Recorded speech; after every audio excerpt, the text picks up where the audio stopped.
So it was like it used to be that you'd work hard and have a job so you can afford a house. But it became the fact that, well, if you have a house, you don't need a job. And in fact, in the past, people used to, if you lost your job, you might have to sell your house. No, not like in California. If you lost your job, you just bought a vacation house because you got the extra income. Houses were not expenses. They just, they were free. Because if you had a $500,000 house, it's appreciating $100,000, $200,000 a year. And for a few years, it worked. The people that bought houses were getting rich. And the banks made it very easy to monetize that gain. You didn't even have to sell your house to make the money because you could borrow out all the appreciation and still live there. Right? So it's like the goose that kept laying golden eggs. Nobody would sell one of these things. Why would anybody want to sell a house? They just kept going up. And you can buy another house with nothing. So, nobody wanted to sell. Everybody wanted to buy. Of course, I knew at the time that this was all going to change. I was renting, and I was watching all the nonsense. I rented a house in California. And I rented this place, and when I first moved in, I think they were selling for about $1 million, $1.1 million. These little townhomes. And I rented it for about $4,200 or $4,700. And at the time I rented it, I was like, well, it's no brainer. The rent, compared to the property tax, the homeowner's fees. I knew, but I lived in that house for almost 2 years. And when I moved out, they were selling for over $2 million apiece. So obviously, I could have made a lot of money had I bought and sold, had I flipped one of those things. But when I moved out, the new guy that rented my house, I think he had to pay an extra $200 more than I paid.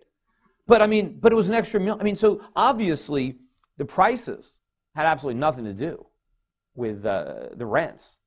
In fact, the place I rent now, people still always ask me, why are you throwing your money away on rent? I go, well, I'm not throwing my money away. I need to live.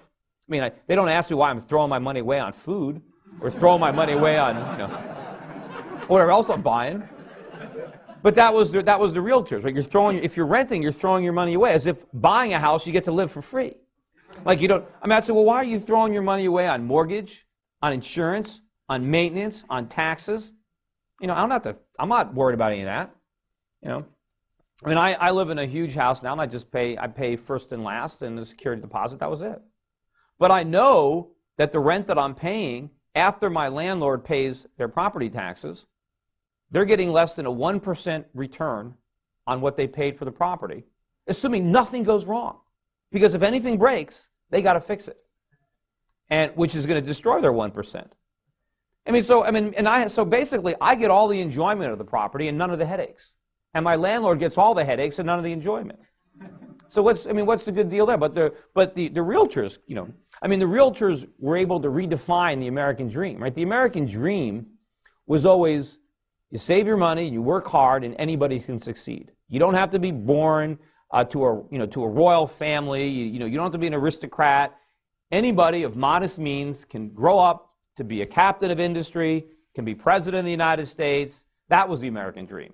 Somehow the realtors turned it into home ownership and buying a home and just getting rich. That was the American dream, that you didn't have to work. Well, that dream is now dying. And if you want to see a very good presentation, because I don't want to spend too much time on it, but if you go on YouTube, I made a presentation in front of the Western Regional Mortgage Bankers. I spoke at their annual conference 2 years in a row, 2005 and 2006. Now, they stopped inviting me, so I don't know, maybe they don't have a conference anymore. I don't know if they have enough members left.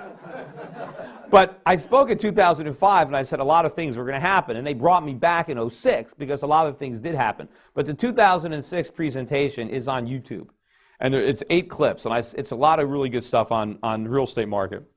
So, and it's a lot better to watch what I said back then because none of it had happened yet. So talking about it now, I don't look as smart. But anyway, so we had this gigantic bubble, and the bigger problem here was the lenders. And I knew that when the real estate bubble burst, that was going to be the end of it. Because I knew that the banks and the financial institutions had as the bedrock of their assets all these IOUs, all these mortgages. Well, if the mortgage holders don't pay, then the assets aren't worth what everybody thinks they are, which means the banks are undercapitalized.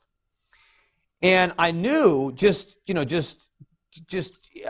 by looking at it, that Fannie and Freddie were going to have to go bankrupt. I knew they guaranteed 50% of the mortgages, and I knew that those mortgages were not worth anywhere near what Fannie and Freddie thinks.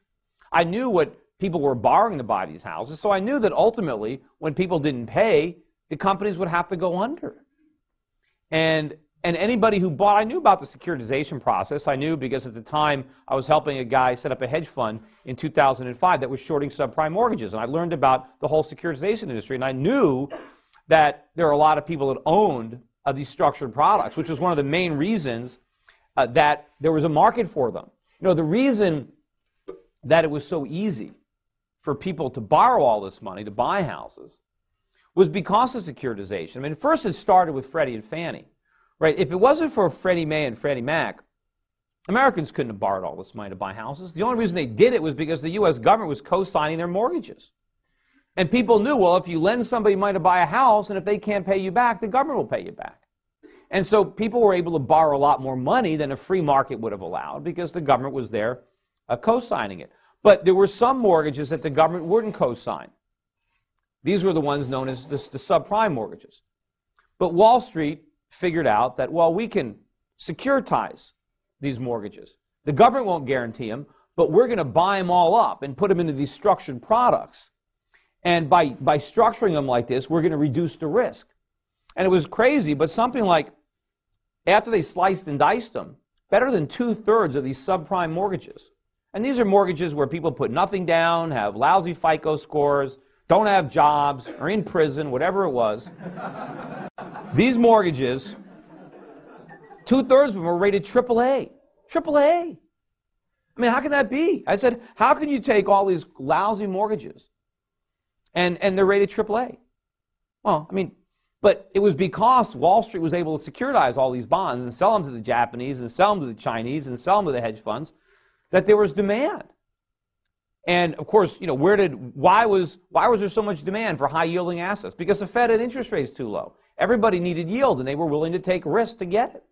And where did all these foreign central banks get all this money that they recycled back into these bonds? Because of our trade deficits, because rates were too low.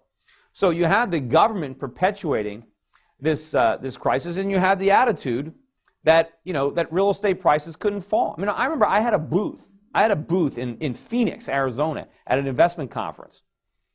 This is probably back in 2004, 2005. There was a guy right in a booth next to me, and he had a real estate company. And what this guy did was he put people together who had lousy credit and who couldn't buy homes with people who had good credit. And the people with good credit co-signed the loans for the people with lousy credit. And therefore, everybody, this guy with bad credit can get a house. And the other guy got some extra payments, whatever it was. But there was one flaw in his whole argument. And I said to him, well, what if the guy, this deadbeat person that can't get a loan, but your client is co-signing, what if that guy doesn't pay? What happens to your client? Doesn't he lose money? I said, well, then we just sell the house. I said, okay, but what if the house goes down? And he looked at me like I was from Mars. He said, this is Phoenix. He says, real estate prices don't go down in Phoenix. And I imagine how many people lost a ton of money now, because that's probably one of the worst housing markets in the country. But this kind of stuff. So Wall Street, everybody had this idea that housing prices couldn't go down. So nobody questioned these AAA ratings. It didn't matter, because if somebody defaulted, you had the house to sell. But I knew that housing prices were going to fall. I mean, I remember when I would go on television and talk about housing prices falling, and people would say, well, that's not going to happen. That hasn't happened since the Great Depression. That's impossible. But people would ignore everything that had happened in the last 5 years. They would see, here was housing prices. They was like this. Then they went straight up and said, well, they can't, because they've never fallen, they can't fall. I said, but they've never done this. How are they going to stay up here? They were saying it was like a permanent plateau. And I said, look, there's no way. And of course, everybody now, in hindsight, everybody wants to criticize the lax lending standards, the lack of a down payment. Everybody knows all these things that we did wrong, right? That we had too many people buying houses and credit was too cheap. So everybody can agree that we need to go back to a prudent form of lending. But nobody wants to go back to prudent pricing. Everybody wants to go back to sound lending principles, but leave the bubble prices intact. That's impossible. How can we? Nobody can afford to pay these high home prices without these gimmicks. But the reality is, of course, the best thing that can happen to the real estate market is that prices come down. It used to be that the mission of Freddie Fannie before they went broke was to try to make home ownership affordable. Now their mission is to keep home prices high, to keep homes unaffordable, to make sure that we have to mortgage ourselves, to the hilt to buy a house. The government solution is high prices but low mortgage payments subsidized by the government. The free market solution is low prices. Because if real estate prices go down, you don't need to borrow that much money to buy a house. So it doesn't matter that your mortgage payment is a little higher. But the government still looks at the problem that home prices are falling. That's the solution. The problem is that they went up.